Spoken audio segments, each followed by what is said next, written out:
With the new green technology in today's society, more and more people are switching to green buildings. These green buildings are thought to be sustainable in terms of energy, water, and materials, and in North America they follow the LEED standards. I'm Daniel Shereen, and today we will be looking at the pros and cons of green buildings. Our first stop, Portland, Oregon.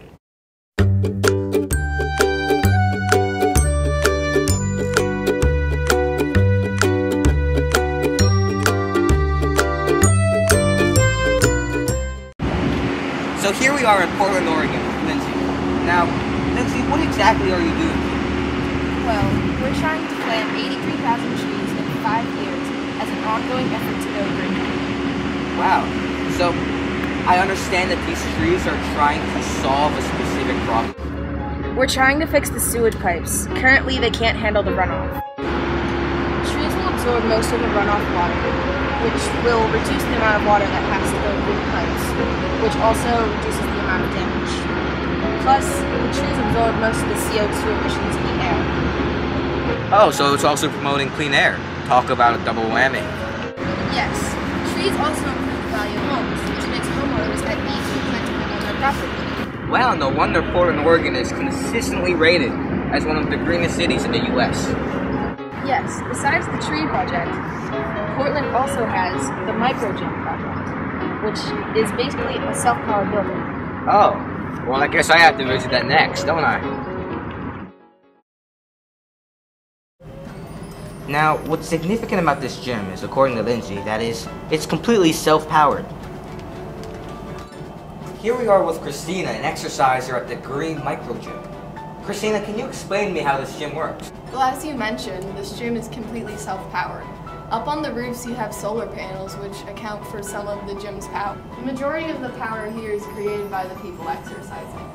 You see, when you're using the bike, treadmill, or other machines, the mechanical energy from your high speed or kinetic energy is converted into electrical energy, which is used to power the equipment or other parts of the gym, such as lighting.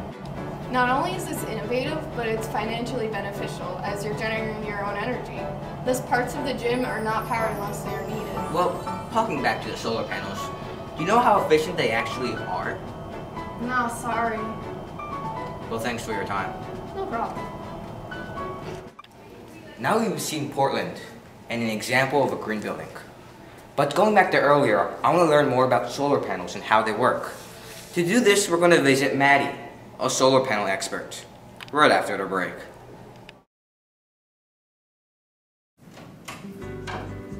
Hi, we have a scheduled appointment. Yeah, come sit down.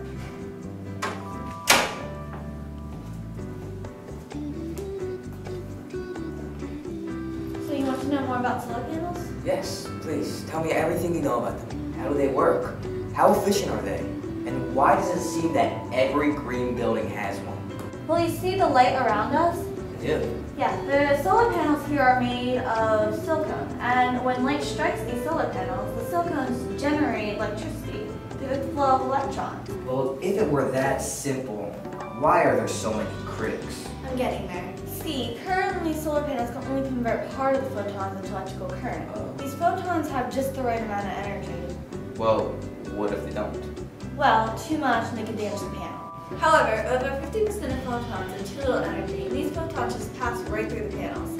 Thus, the current solar panels would never reach over 50% efficiency, and right now they are only averaging at 15 to 20% efficiency. Because of this lower efficiency, there has to be a massive amount of panels in the area to generate enough electricity for everyone to use. That's one of the many reasons why there are so many critics. But are there any advantages? Many. But although not all power will be generated with solar panels alone, but the power that is will definitely save you money. Well said. Solar energy is also a renewable energy, so you will never have to worry about running out. And solar panels can also be used to cool a person's home, saving even more money. As for the environment, the panels do not release any toxic emissions in the air, making the solar energy clean, and therefore no animals will be harmed. Brilliant. Yes, that is why I am for solar panels and other types of green energy, as they both help the environment and the economy, which is really important. Plus, we cannot compare our usage of conventional buildings. Why not? This system is using 12% of our water and 71% of our electricity. By switching to green buildings, water usage can be saved up to 40%, and electricity can be saved up to 50%. So So we definitely need to switch over to more green energy soon. I see what you mean. Thank you. Thank you for coming.